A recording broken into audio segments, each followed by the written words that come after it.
pessoal, bem-vindos a mais um vídeo aqui para o canal. Hoje eu trouxe para vocês, como vocês já viram aqui no título, a obra Memórias Póstumas de Brás Cubas, do ilustre e maravilhoso Machado de Assis. Essa obra foi publicada pela primeira vez em 1881. Toda a trama se passa na cidade do Rio de Janeiro. Nós temos como personagem principal e narrador da história o Brás Cubas.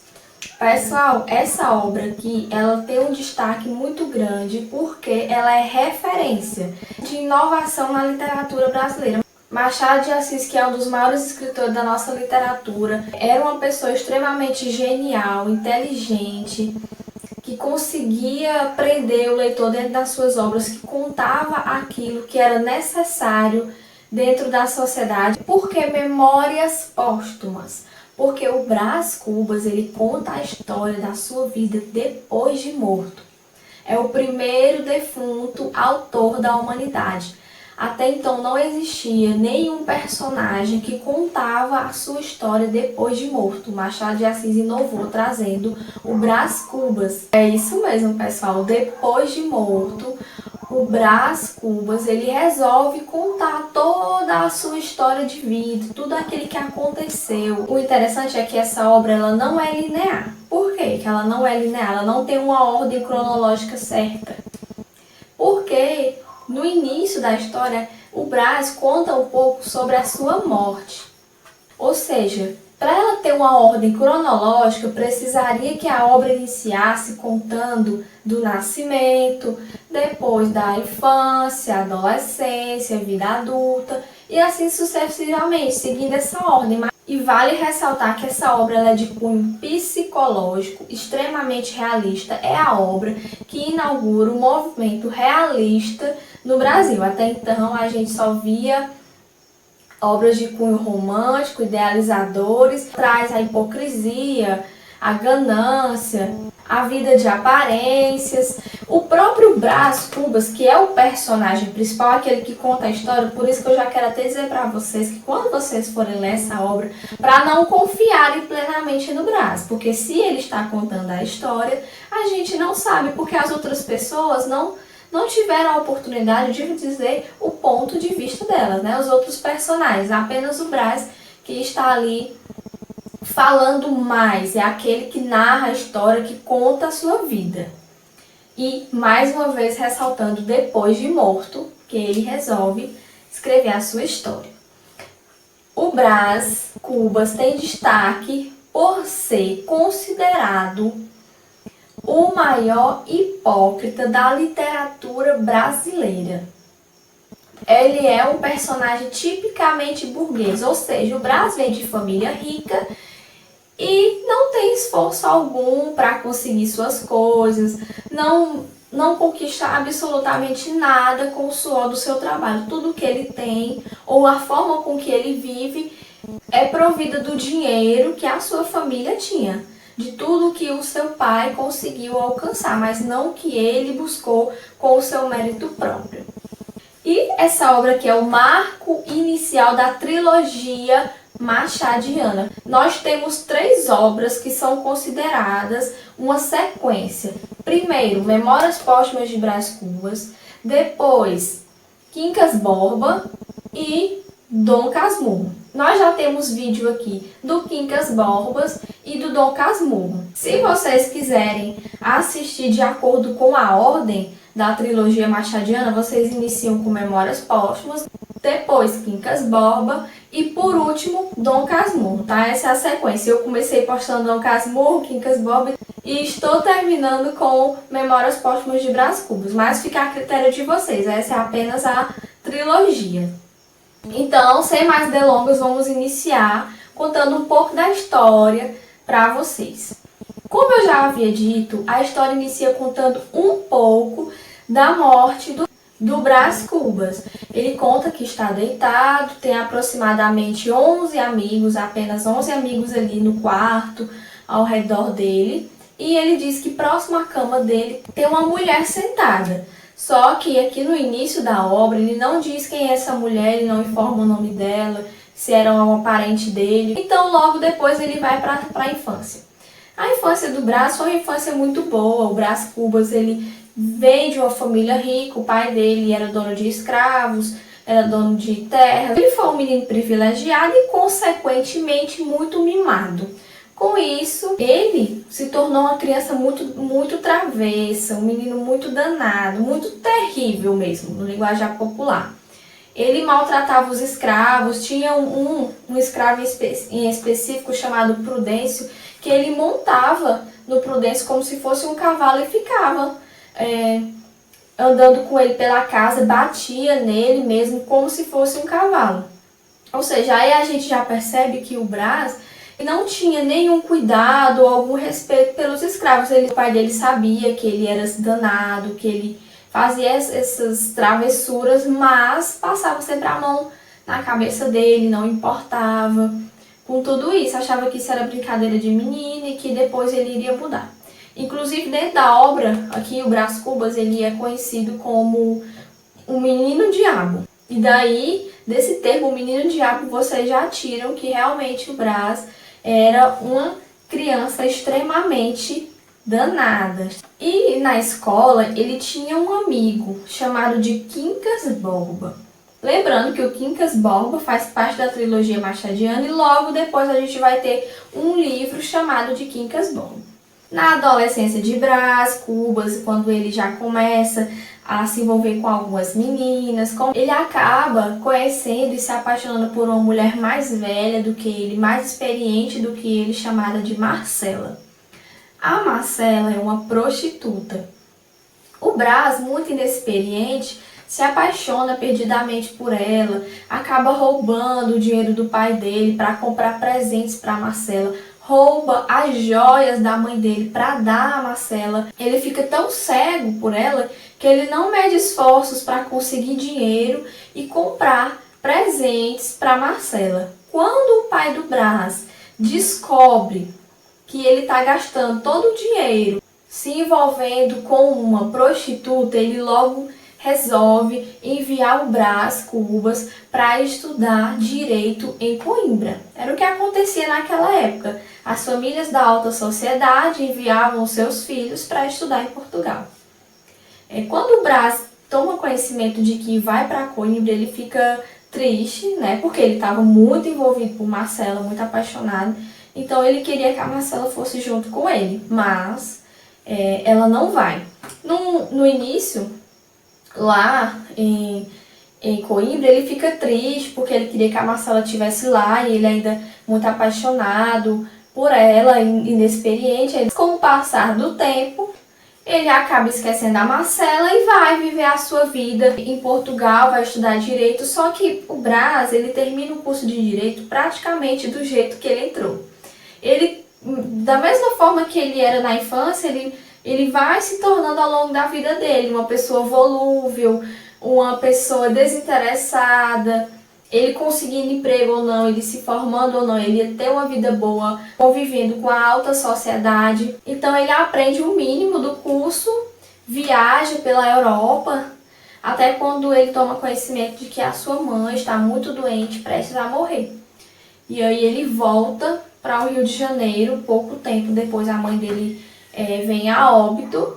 E aí ele fica muito triste, diz que precisa viver seu luto, então vai para uma chácara da família dele no interior. Próximo a essa chácara morava uma senhora chamada Dona Eusébia. A Dona Eusébia é uma senhora muito amiga da família de Brás, dos pais de Brás, de muitos e muitos anos. E a Dona Eusébia tem uma filha chamada de Eugênia.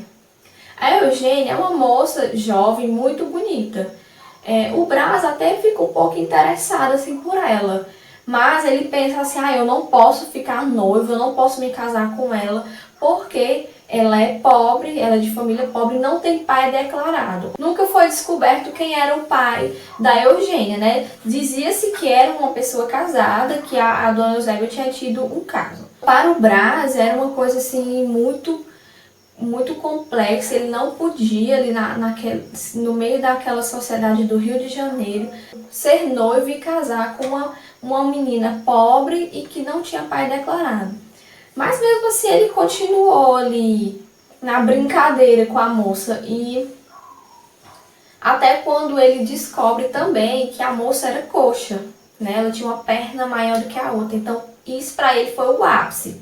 Saber que ela era coxa, não, jamais. Não posso me envolver com ela porque ela é coxa, né? O que as pessoas vão pensar de mim, de casar com uma pessoa assim.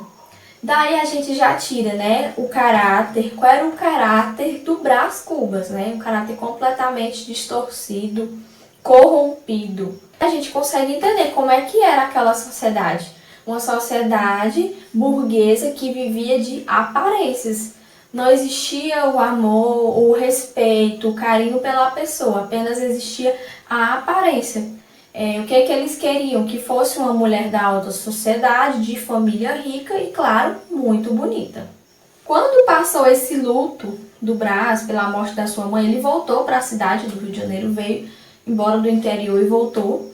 Lá o pai dele disse, olha, eu quero que você entre na carreira da política. Porque eles eram uma família muito rica, mas eles não tinham nenhuma tradição na política. Então, o pai do Brás queria, porque ele sabia que aquilo ali dava muito prestígio, dava muito reconhecimento. E para eles era o que faltava, era alguém entrar para a política. E para ele tinha que ser o filho dele, o Brás. Só que como o Brás nunca teve interesse por nada, para ele tanto faz como tanto fez. E aí o pai dele disse, olha, eu vou te arrumar uma noiva. Uma noiva que ela é de família muito rica, conhecida, que vai te ajudar na candidatura a deputado. Essa moça é chamada de Virgília. A Virgília era filha do conselheiro Dutra. Esse conselheiro Dutra era um político renomado e conhecido, que com certeza influenciaria positivamente o Brás Cubas se ele realmente casasse com a Virgília. Mas como eu já falei, o Brás nunca ligava para nada, ele acabou perdendo a noiva dele, a Virgília, e também perdeu a candidatura a deputado. A Virgília casou-se com uma pessoa chamada de Lobo Neves e o Lobo Neves também se tornou deputado. Então, para vocês verem como é que eram as coisas, por que a Virgília preferiu o Lobo Neves e não o Brás? Porque, no linguajar bem popular, ela entendeu que o Brás não dava futuro a ela, como o Lobo Neves poderia dar. Porque assim como a maioria da sociedade, a Virgília queria o quê? Reconhecimento. Para ela também entendia, claro, que conviver, que ser casada com um político, uma pessoa que ela via que era realmente uma pessoa ambiciosa, para ela seria muito mais satisfatório e melhor. O Brás, digamos que o Brás ficou um pouco abatido, assim, um pouco triste, né? Em ter perdido tudo, o pai dele entrou em um desgosto tão grande que também acabou até falecendo. Um tempinho depois, o Brás acaba reencontrando Virgília e a partir daí ele começa um romance com ela. Virgília casada com Lobo Neves, o Brás completamente solteiro, sem compromisso, e eles acabam se envolvendo em adultério e passam por esse caso, a Virgília e o Brás tendo um caso assim por vários anos.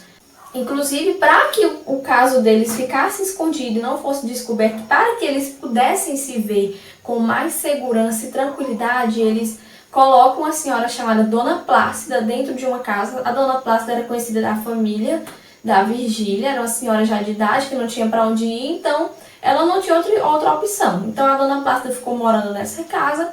A desculpa que a Virgília dava ao seu esposo era que ia visitar a Dona Plácida e lá nessa casa eles tinham um encontro, Brás Cubas com a Virgília, tinham os encontros amorosos deles, que durou por um bom tempo.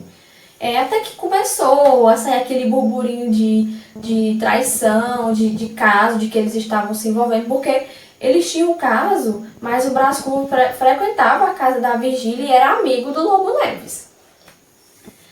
E o Lobo Neves, sempre muito ambicioso na política, nunca saiu da política, continuou cada vez mais evoluindo, e o Brás só da mesma forma, estagnado, parado no tempo, ele só vivendo da herança, vivendo ali da riqueza, da fortuna que a família dele tinha conseguido adquirir ao longo do tempo.